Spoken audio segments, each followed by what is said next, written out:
Yes बेटा, good evening. एक बार बेटा थोड़ा सा पिछला रिजल्ट देखिए, फिर डाउट्स लगते हैं बेटा आप लोगों के। 11.3 पिछले 2 लेक्चर से हम रिपीट कर रहे हैं।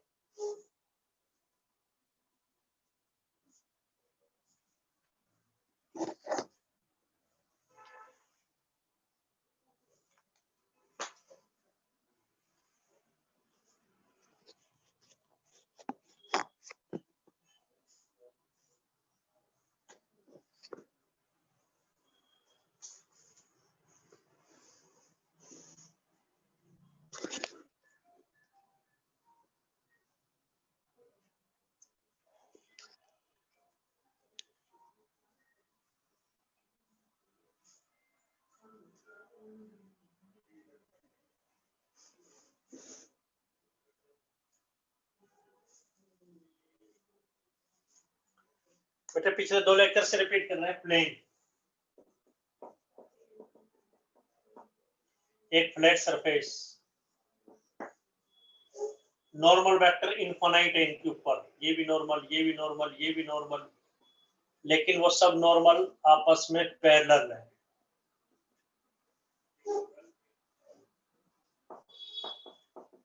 कल वेक्टर इक्वेशन आपको बताई थी।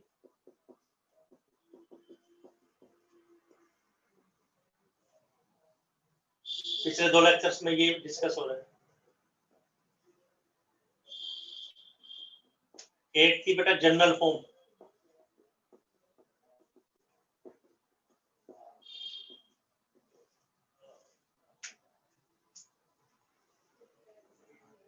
ये थी r dot n equal to d।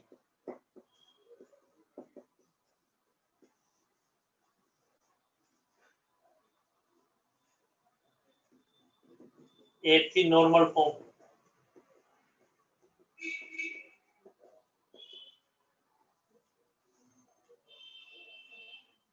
n की जगह n कैप आ गया।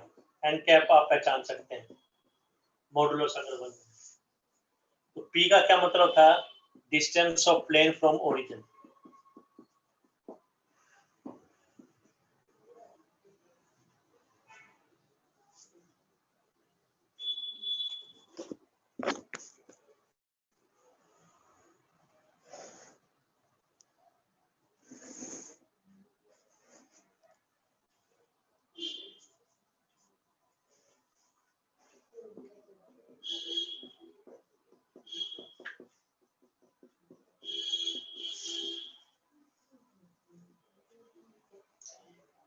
एक थी जनरल फॉर्म, ये बताया गया था first degree in x y z, यानी a x plus b y. इसमें कैपिटल ए बी सी से रिप्रेजेंट कर रहे हैं। ये डायरेक्शन रेशियो जो है, थोड़ा सा डिफरेंशिएट करने के लिए, जो इसमें coefficient of x y z है,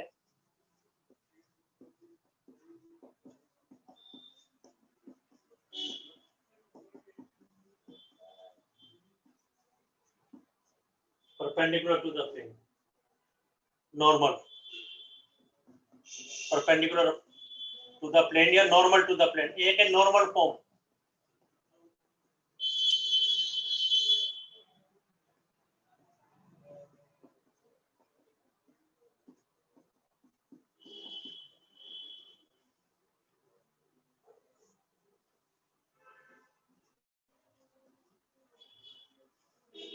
देन ये फॉर्म क्या बन जाएगी? एल एक्स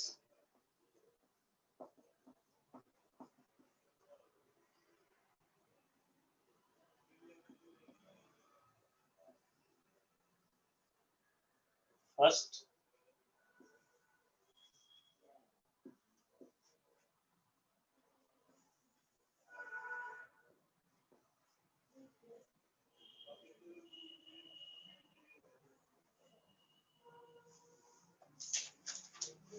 एक रिजल्ट वेक्टर इक्वेशन का बताया था, एक रिजल्ट कार्टेशियन इक्वेशन का बताया था, एक रिजल्ट ये बताया था कोई भी पॉइंट है प्लेन से बाहर,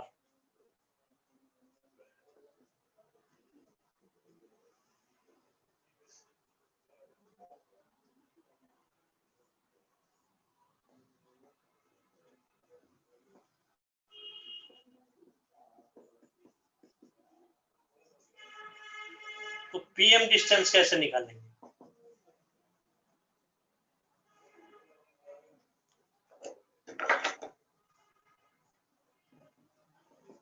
तो बताया गया था पॉइंट को प्लेन की इक्वेशन में पुट कर दो।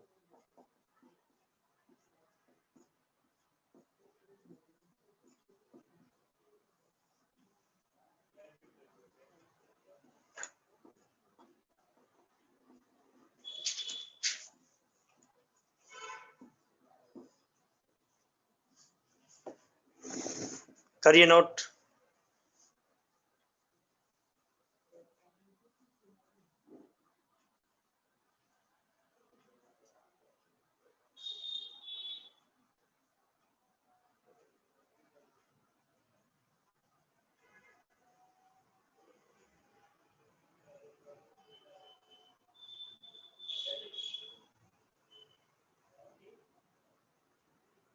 Excuse me, sir.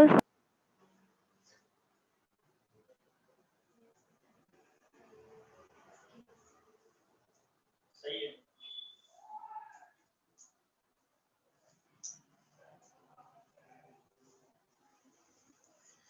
बेटा जो बोर्ड पे लिखा हुआ है स्टार नंबर 1 स्टार 2 स्टार 3 या 1 2 3 4, कोई डाउट है तो पूछें आप। सर 3 बता दीजिए एक बार। 3 बताते हैं बेटा।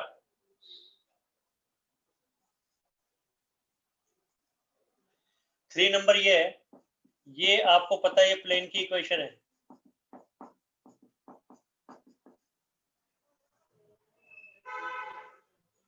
एक्स बताते हैं बेटा फिर से।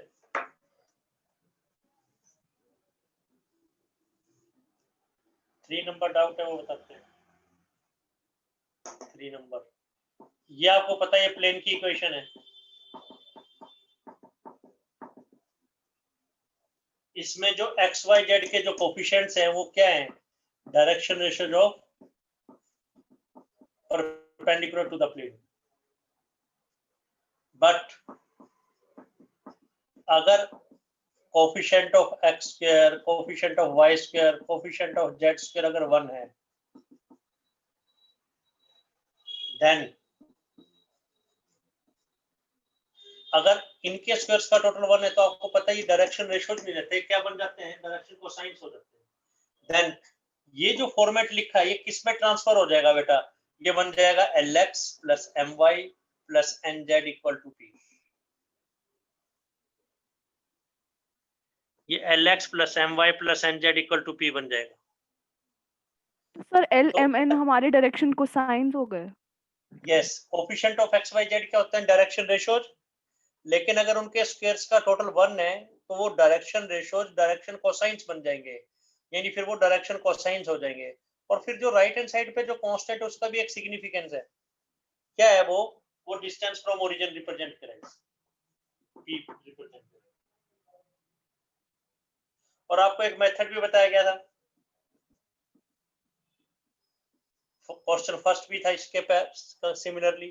ax plus b y plus c z को हम कन्वर्ट कैसे करेंगे नॉर्मल फॉर्म में?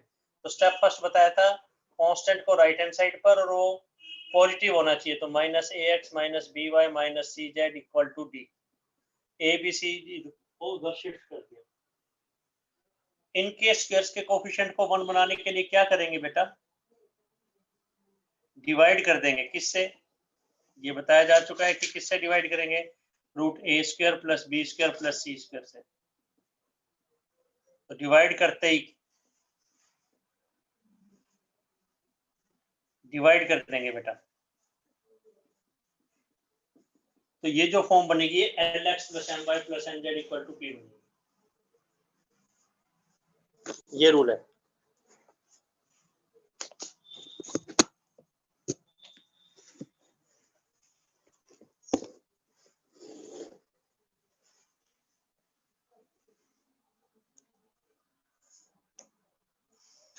कोई डाउट?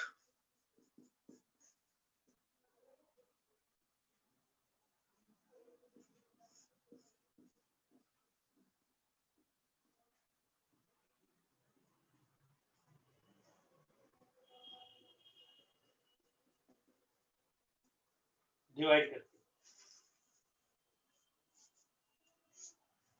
और पूछिए बेटा,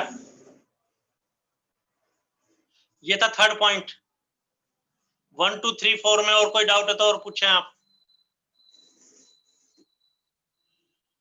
कल एक रिजल्ट और बताया गया था, फिफ्थ पॉइंट। अभी डाउट्स भी लेते हैं बेटा। कल आपको ये बताया गया था, ये रब कर रहे हैं बेटा, ये फर्क है दोनों के अंदर।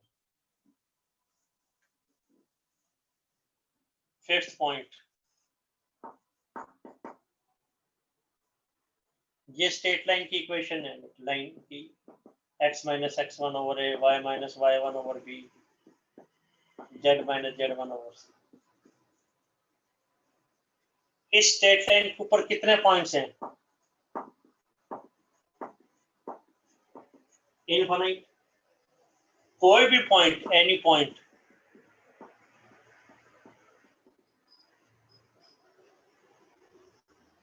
बी ऑन इट, कोई भी पॉइंट, बी पॉइंट ये हो सकता है, ये हो सकता है, कोई भी। लेकिन कोई पॉइंट इसके ऊपर जब लाई कर रहा है, जैसे उसके कोऑर्डिनेट्स इस पर फिलअप करेंगे तो तीनों रेशियो इक्वल होंगे। मान लीजिए टी के इक्वल, कई बुक्स में लैम्डा भी लिखा हुआ है।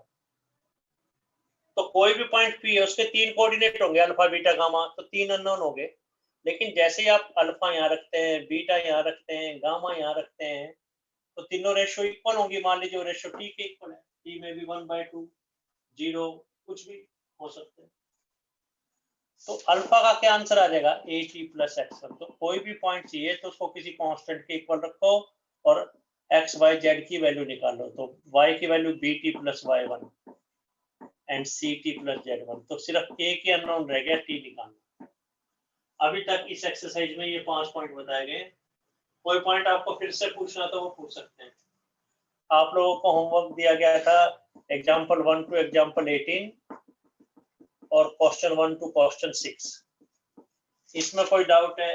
ये दिया गया था बेटे, इनमें कोई डाउट है तो वो पूछिए बेटा। क्वेश्चन कौन सा कह रहे थे बेटे आप उसका? समझो बेटा, 6 क्वेश्चन बता रहे हैं, उससे पहले और कोई डाउट हो तो और बोले।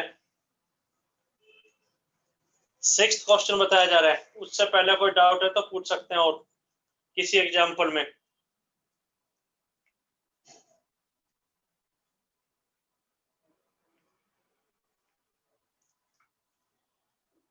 एटीन्थ एग्जाम्पल देखिए, 6 क्वेश्चन या 18th एग्जाम्पल एक ही बात बताते हैं आपको। बुक वाले वैसे नहीं करना, ये रब कर रहे हैं बेटा। एक रिजल्ट और बताया था कल,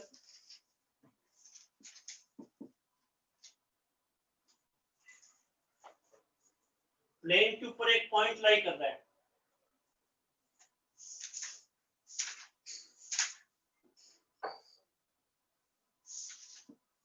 ये प्लेन है,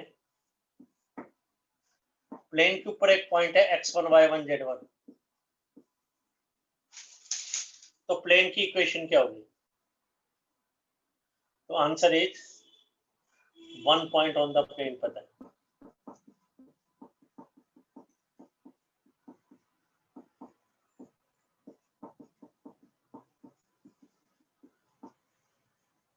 वन टू थ्री हो सकते हैं, कोई एक पॉइंट प्लेन के ऊपर पता है।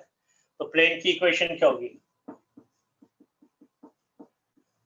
याद रखना है बेटा, a x minus x1, b y minus y1 and c z minus z1 is 0।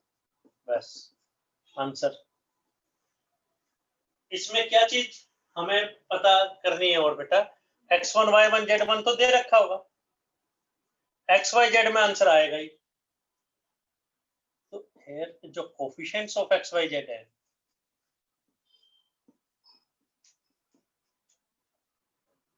क्या है वो? A B c. ये नहीं पता हमें, ये क्या चीज है? Direction ratio of perpendicular to the plane, perpendicular to the plane.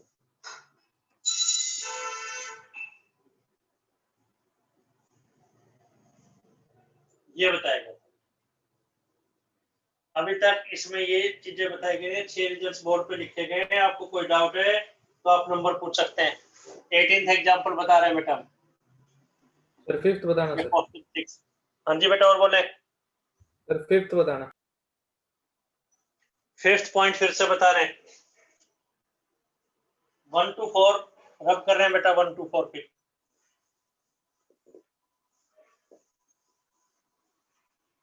Fifth important trick है, पावरफुल असाइनमेंट में भी हमने यूज किया था। ये लाइन है बेटा x माइनस x1 ओवर ए।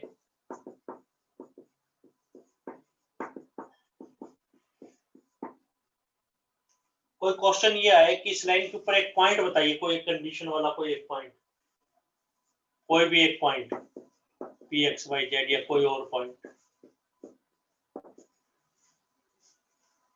तो any point p on the line क्या होगा?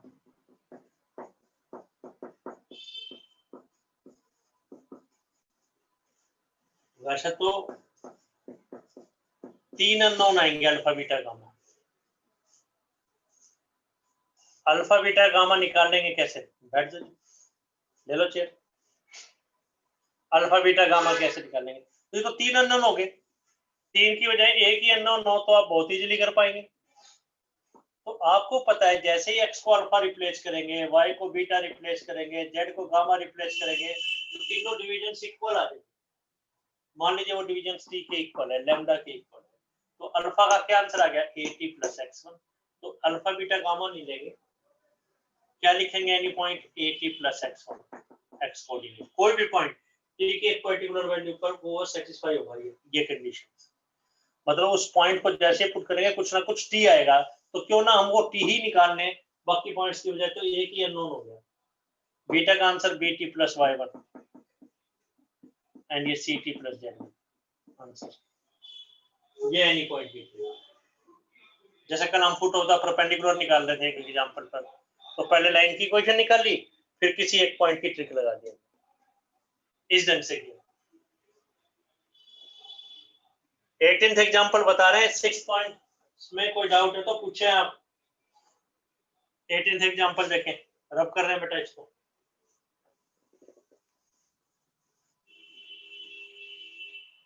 एग्जाम्पल बुक वाले वैसे नहीं, जैसे नोट्स में जैसे हम आपको बता रहे हैं इस ढंग से करना है। कह रहा है एक उस प्लेन की इक्वेशन बताओ जो इन 3 पॉइंट से पास कर रहा है। एक है 2 5 माइनस 3 आर एस टी, ए नहीं आर दे रखा है तो आर ले लो, एस दे रखा है,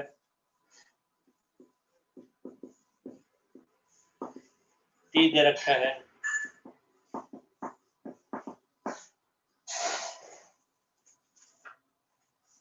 ये ट्रायंगल हमने इसलिए बनाया है भाई 3 पॉइंट से मिलके एक ट्रायंगल बनेगा, और आपको पता है ट्रायंगल एक जो है सरफेस प्लेन होता है, ट्रायंगल एक प्लेन होता है। उस ट्रायंगल की इक्वेशन हमें निकालनी है, ये क्वेश्चन की स्टेटमेंट। उस ट्रायंगल की इक्वेशन हमें फाइंड आउट करनी है जिसके ऊपर हमें 3 पॉइंट्स पता है। बुक वाले वैसे नहीं, जैसे हम आपको बता रहे हैं बुक में कई एक्स्ट्रा रिजल्ट बताए गए। पहले बेटे एक क्वेश्चन ये भी होता था, पहले सिलेबस थोड़ा सा और एडवांस होता था, थ्योरेटिकल होता था। एक थ्योरम भी हम प्रूव करते थे, prove that from 3 non collinear points one and only one plane can pass. इस टाइप की थ्योरम्स भी होती थी, अब नहीं है। नेचुरल 3 पॉइंट्स है, 3 पॉइंट से तो केवल एक ही प्लेन पास करेगा। 3 पॉइंट से कितनी ट्रायंगल बना सकते हैं? 3 4 एक। तो हम ये कहना चाह रहे हैं ट्रायंगल एक प्लेन ही तो है, प्लेन सरफेस है, उसकी इक्वेशन हमें निकालनी है। ये क्वेश्चन की स्टेटमेंट। तो कोई भी एक पॉइंट ले लो, और 6th रिजल्ट जो आज अभी बताया है, तो एनी पॉइंट एनी प्लेन, कोई भी एक बेस पॉइंट ले लो, किसी को भी लेके चलो। Prove what? 2 5 माइनस क्या होगा? a x minus 2 b y minus 5 and c z plus 3। ये आंसर हमें फाइंड आउट करना है, ये फर्स्ट पॉइंट। बस सिंपल सा कंसेप्ट। तो ये आंसर क्यों नहीं है ये जो लिख दिया हमने? क्यों इसमें एबीसी नहीं पता? कल जो एक क्वेश्चन किया था उसमें एबीसी डायरेक्ट दे रखे थे। एबीसी क्या थे? Direction ratio of the perpendicular. अब सेकंड पॉइंट इस पे लाई करता है -2 -3 5,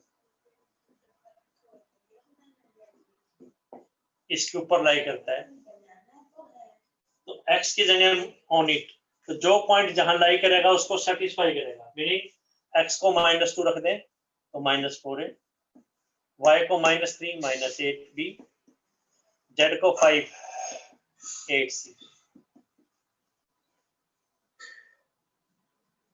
इसको सिंपल कर सकते हैं, -4 से डिवाइड कर दो, दैट इज क्या बन गया ये a + 2b - c 2c is 0। Similarly, third point 5 3 - 3,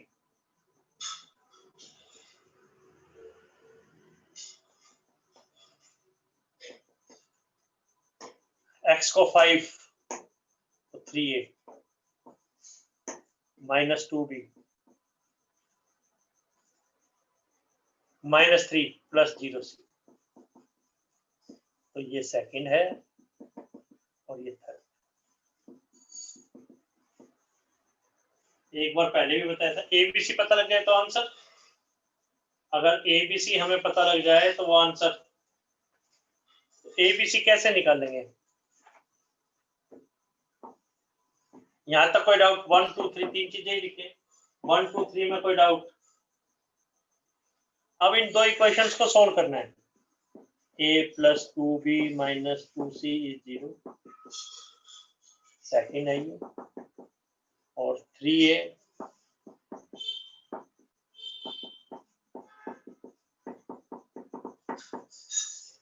तो दो इक्वेशन, तीन वेरिएबल, लेकिन कांस्टेंट टर्म 0 है, तो कैसे सॉल्व करेंगे? तो rule name is cross multiplication rule,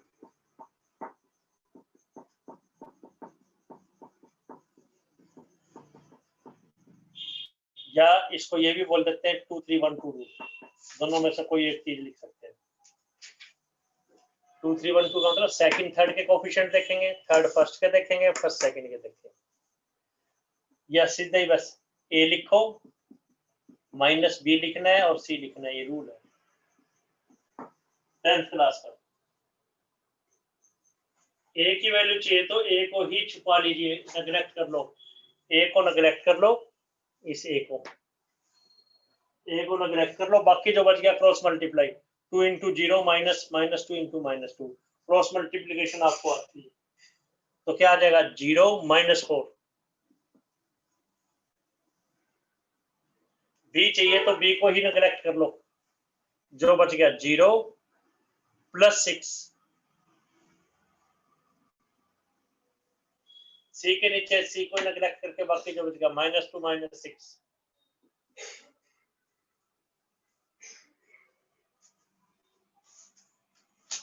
कोई डाउट? ए बी सी के नीचे कैसे आए ये कंसेप्ट? कोई डाउट है तो पूछे आप। ये है हमारा इस क्वेश्चन का फोर्थ पॉइंट। 1 2 3 तो लिखते हैं, ये फोर्थ पॉइंट।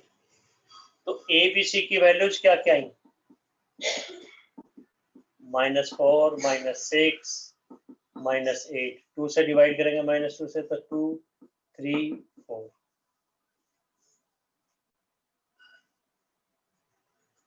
चेक करें आंसर ठीक है कि नहीं। ए को 2, बी को 3, सी को 4 पुट करके देख सकते हैं किसी भी इक्वेशन। तो आंसर क्या आ जाएगा? फर्स्ट आंसर चाहिए हमें, फर्स्ट ए को 2 रख देंगे, बी को 3 रख देंगे, सी को 4 रख देंगे।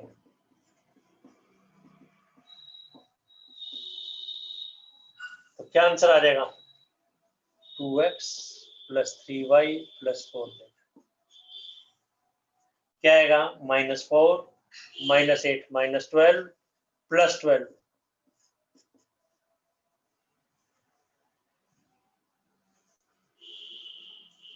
-4 -15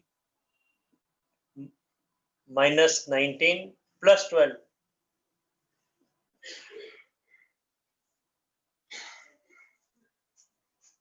तो ये आंसर। लेकिन वो कह रहा है वेक्टर इक्वेशन निकालनी है, तो बुक वाले तरीके से नहीं, बुक में थोड़ा सा लेंथी, जैसे हम आपको बता रहे हैं ऐसे कीजिए। बुक में कई रिजल्ट्स हैं, पर कितने रिजल्ट्स ध्यान रखेंगे? ये 4th 5th और 6th। वेक्टर इक्वेशन क्या होगी आपको पता है?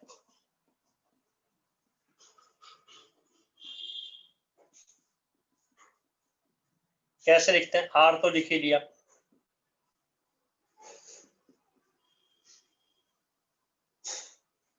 तो बाकी क्या रह जाएगा? 2y plus 3j plus 4।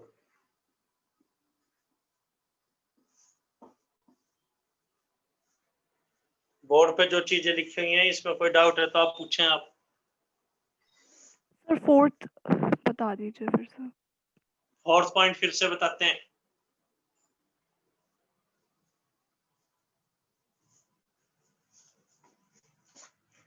Fourth क्या बेटा? देखो, दो इक्वेशन तीन वेरिएबल्स है, कांस्टेंट टर्म 0 है, तो कैसे सॉल्व करेंगे?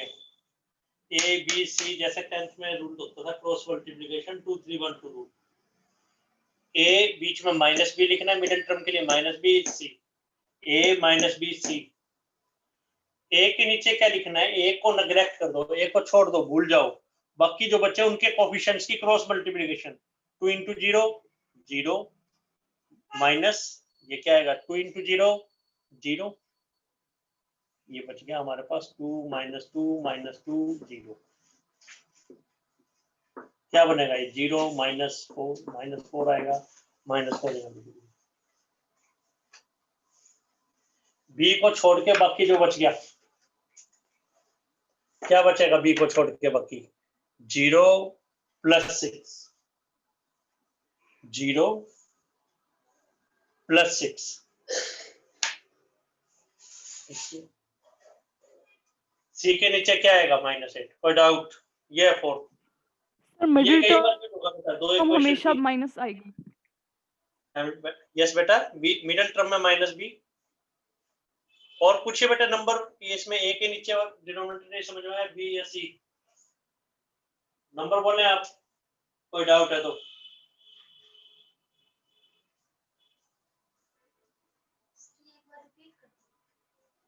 रिपीट करते हैं।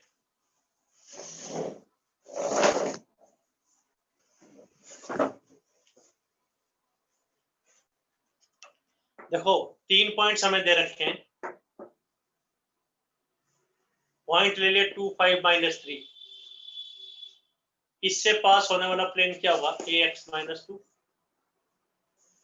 x - x1 by - y1 cz - z1 a0। बस ये तो प्लेन आ गया फर्स्ट पॉइंट। ये आंसर इसलिए नहीं है कि एबीसी नहीं पता, इसके लिए दो कंडीशंस दे रखी है, दो पॉइंट भी लाई करते हैं। जो पॉइंट जिस सरफेस पर लाई करेगा उसको सेटिस्फाई करेगा। तो -2 -3 5 इसके ऊपर लाई कर रहा है तो x को -2 -4 है, y की जगह -3, z की जगह 5, -4 से डिवाइड कर दिया। फिर 5 3 -3 भी इसके ऊपर लाई कर रहा है तो x की जगह 5, y की जगह 3 और z की जगह -3 पुट कर दिया। सोल्व कैसे करते हैं आपको बता दिया, क्रॉस मल्टीप्लिकेशन रूल। ए लिखना है, माइनस बी लिखना है, सी लिखना है, ए माइनस बी सी। ए को छोड़ के बाकी जो बच गया क्रॉस मल्टीप्लिकेशन, बी को छोड़ के बाकी जो बच गया, सी को छोड़ के बाकी जो बच गया। ए बी सी की वैल्यू डाल दी बेटा, तो वेक्टर इक्वेशन क्या होगी? आर डॉट करके आएगी, आर डॉट इज 7, डॉट के बाद क्या लिखना है? 2i 3j 4। ये -4 -15 -19 +12। और पूछो, और बोलिए बेटे डाउट। नेक्स्ट देखें बेटा फिर।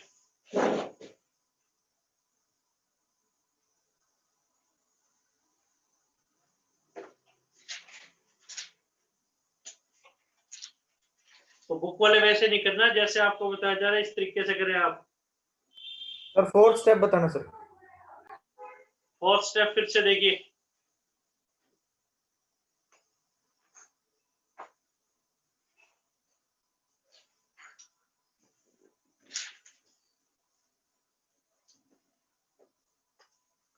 फोर्थ स्टेप क्या बेटा? देखो a + 2b - 2c 0। a क्या बेटा? 3a - 2b + 0c 0। रूल ध्यान रखना है, 2 इक्वेशन 3 वेरिएबल। क्या रूल है? ए लिखना है, मिडिल टर्म में माइनस बी लिखना है और सी लिखना है। इसको कैसे लिखेंगे? ए को नेग्लेक्ट करके बाकी जो बच गया उसका डेट, यानी 2 माइनस 2 0 इसका डिटरमिनेंट। बी को छोड़ के बाकी जो बच गया, क्या बच गया? 1 माइनस 2 3 0। एग्जाम में ढंग से करने की जरूरत नहीं, डायरेक्ट लिख देना, ये तो समझाने के लिए।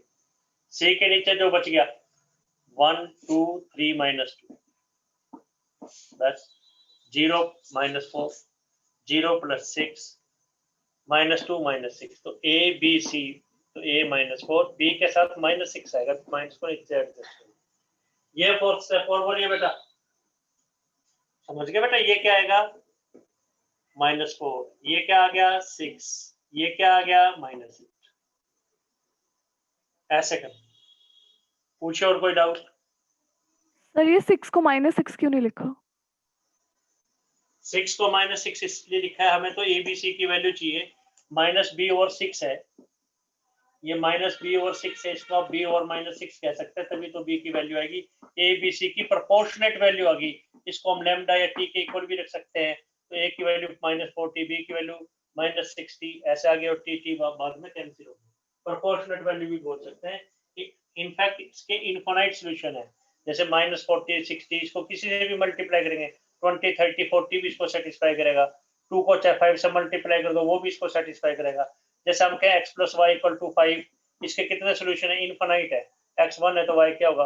हाँ, अगर x - y = 7 होता तो एक ही सोल्यूशन था, दोनों को इकट्ठे सोल्व करते। इसके इनफाइनाइट है, तो b के साथ -6 क्यों आया? ऊपर -b था। और पूछिए बेटा डाउट, और बोलिए बेटा नंबर। एक बार बेटा फिर से ज्वाइन करेंगे।